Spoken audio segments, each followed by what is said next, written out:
Good morning. Welcome back to the Higher Grounds podcast and the morning minute meditation.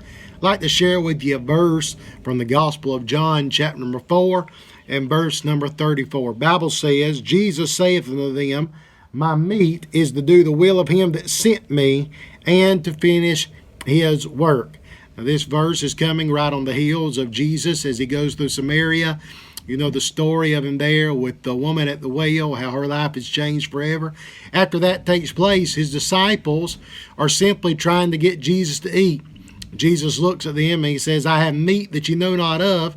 And he says in our verse, he said, my meat is to do the will of him that sent me, of course, being his Father.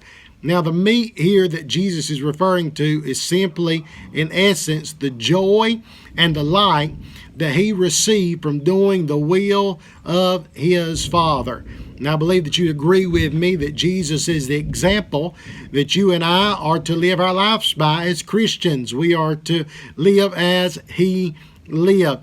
He lived, in essence, following the will of the Father by surrendering to what the Father had for his life and living a sanctified life in the will of him that sent him. Because he lived surrendered and because he lived sanctified according to the will of the Father was satisfied with what Jesus did while he was here on this earth, and of course the accomplished work of salvation as it was finished on Calvary, and then the resurrection and the ascension. So he is saying here that my greatest joy and my greatest desire is simply to do the will of my Father, that I could bring satisfaction to him. I wonder today, what is the meat of our life? What is the essence of our joy and our desires that we receive?